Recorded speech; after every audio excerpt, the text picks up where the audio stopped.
Good morning, Joan of Arc. My name is Julie Madden. I'm on staff here at St. John's, and it is my pleasure to welcome each of you, wherever you are on your journey this beautiful solstice morning.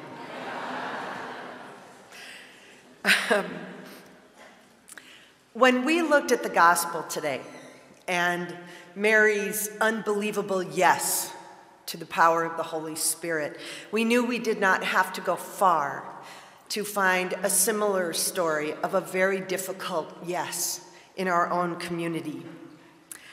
Carin Vagle is at home here at St. Joan of Arc. She is known to most of us as a brilliant singer and musician. She is also an incredible visual artist, a teacher, daughter of Fred and Anna, wife to Ben, mother to Isaiah, and a true spiritual seeker. She has also been in the prayer corner of our bulletin for the past 2 years, and we are very grateful that she is willing to share her story of saying yes to a life that definitely has not gone according to her plan. Please welcome our dear Carin Vagle.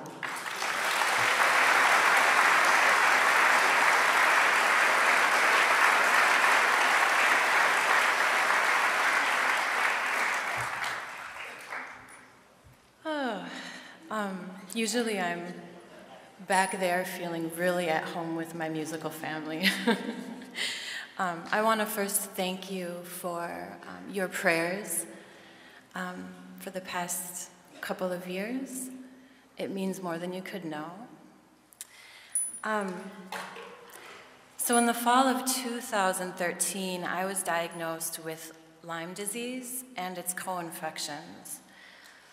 Lyme disease is a growing epidemic, and it takes on many faces and is as diverse as our fingerprints. Each person has a different experience, a unique story to tell. For me, it was an entry into the darkest part of my life. Everything I had ever taken for granted was ripped away from me as I experienced very severe neurological, physical, and emotional pain for months on end. And yet, in the midst of the darkest parts, my true inner light was revealed to me. When I was just beginning my process of healing from Lyme, I could hardly think, move, or do anything for myself. Within these severe constraints, I came to my inward dwelling self. I had to seriously look at my relationship to self-worth and belonging, beyond doing or giving, beyond achieving, beyond creating or accomplishing anything.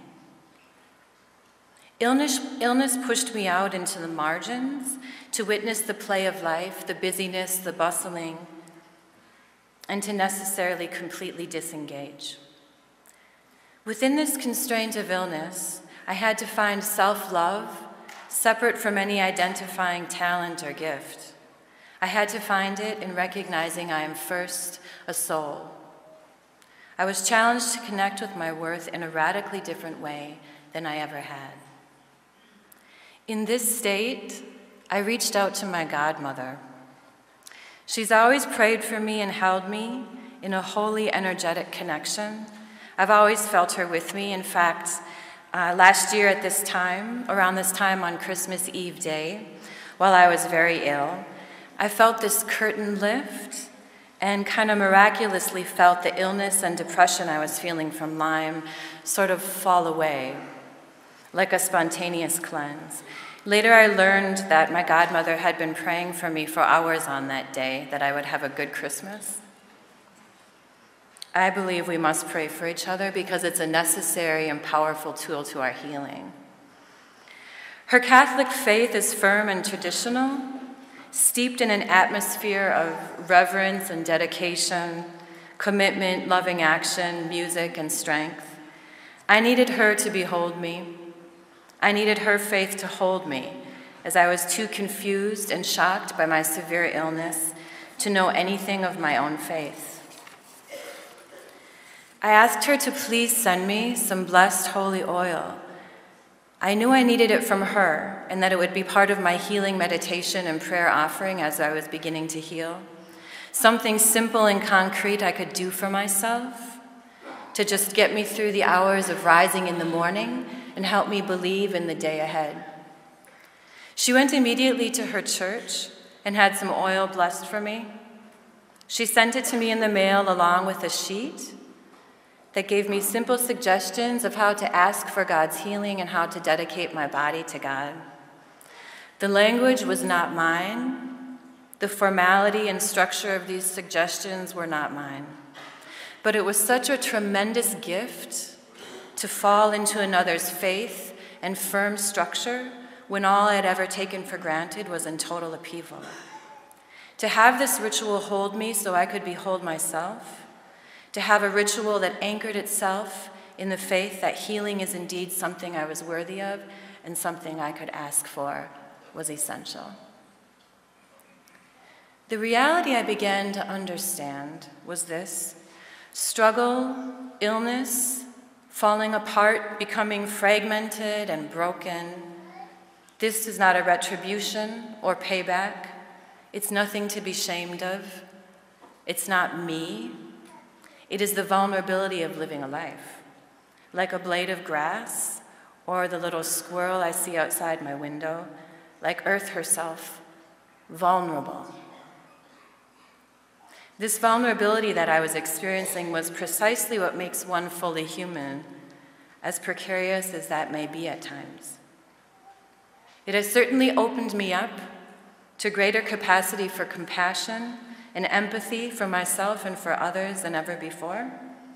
And within this vulnerability, I feel a particular calling in my soul to live harmoniously with my inner light and with great joy.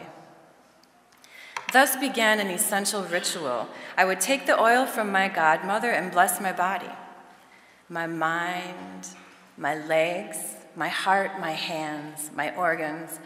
I would rub the oil thoughtfully and intentionally on my body, asking for the blessing of God's healing light, in its limitless power, in its wisdom, in its joy, in its reflection of my own inner light.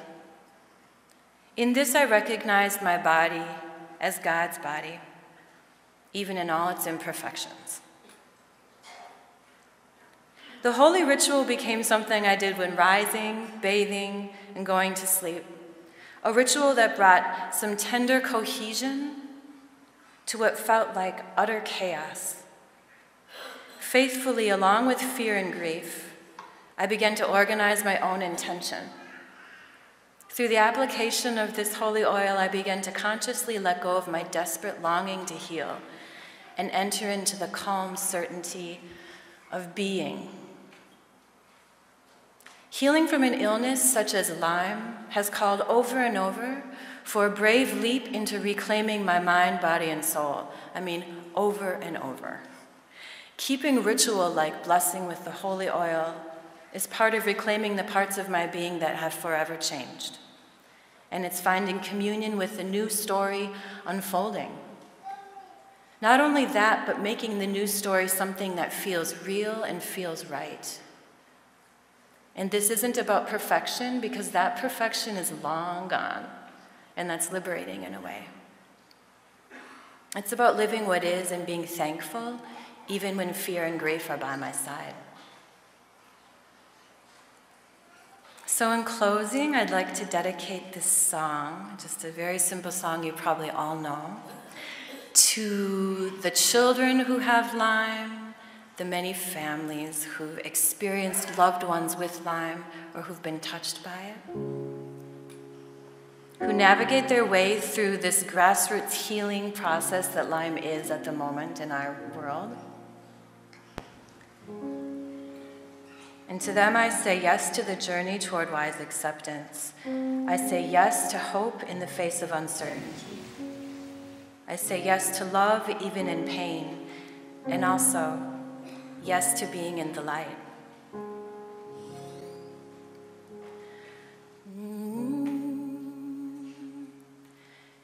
This little light of mine I'm gonna let it shine.